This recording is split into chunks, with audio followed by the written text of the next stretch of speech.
Selamat pagi Bapak Ibu, Eyang Kung, Eyang Putri, dan saudara-saudaraku yang baik. Puji syukur dan terima kasih kepada Allah. Pagi yang baru kita masuki. Semoga tidur dan istirahat malam menyegarkan kita.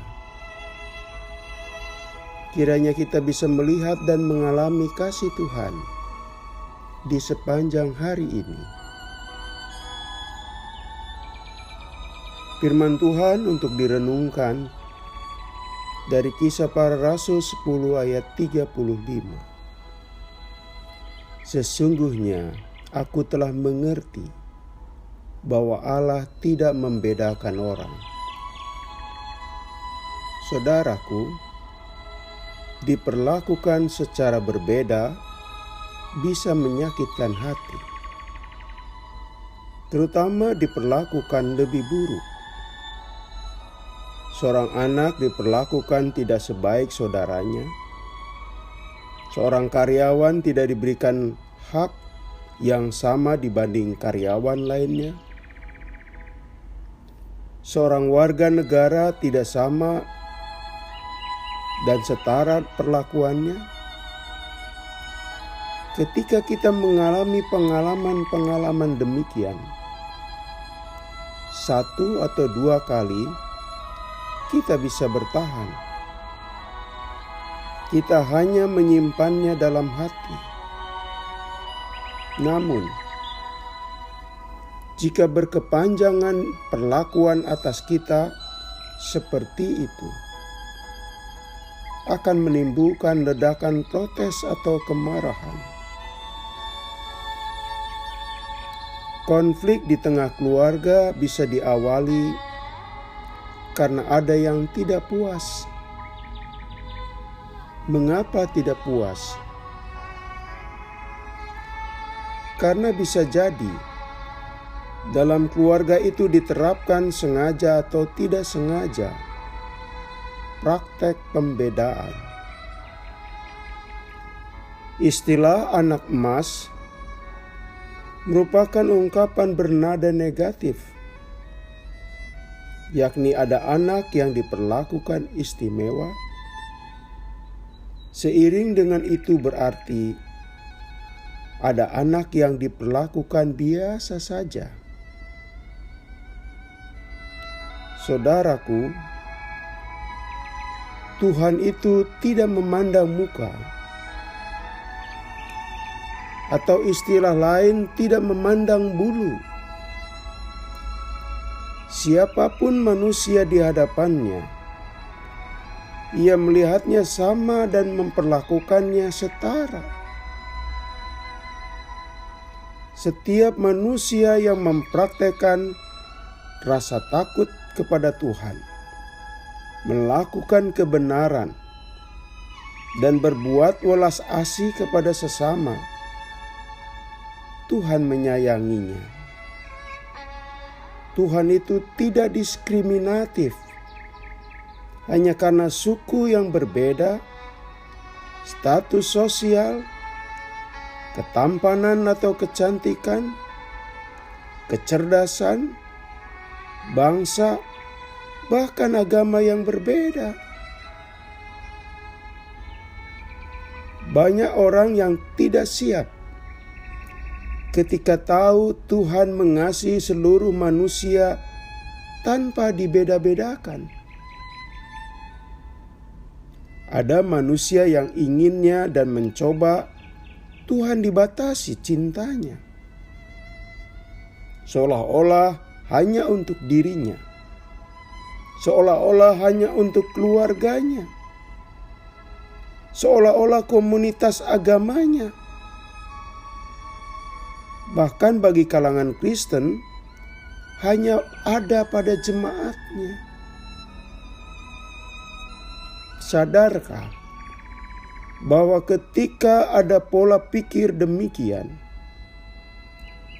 kita memposisikan Tuhan telah membeda-bedakan manusia, sekaligus membatasi kehadiran kasih Allah dan membuat Tuhan terkungkung. Saudaraku, kita ingat kisah Yunus.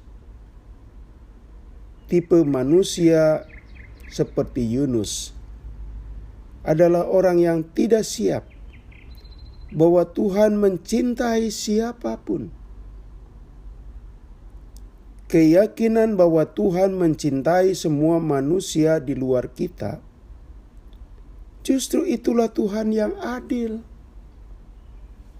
Tuhan tidak mau ada sama-sama ciptaannya terluka hatinya gara-gara Tuhan membeda-bedakannya.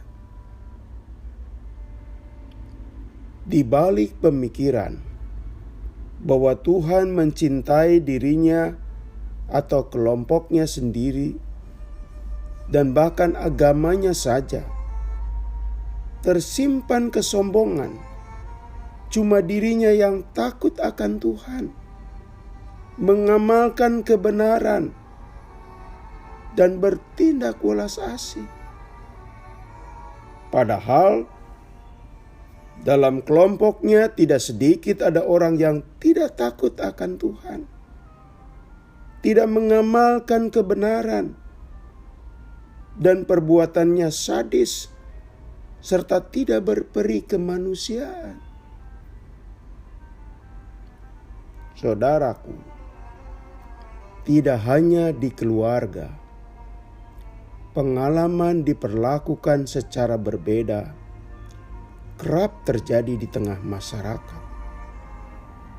Karena punya koneksi dengan pemegang kekuasaan, urusan dimudahkan. Berbeda dengan tidak punya koneksi, urusan bisa serba lama, dipimpong ke sana kemari. Atau ada tanda K di identitas KTP, lalu mengalami pembeda-bedaan. Karir dipersulit. Di masa pandemi ini, bisa saja muncul kekecewaan dari orang-orang yang tidak mendapat bantuan, sedangkan tetangganya dapat.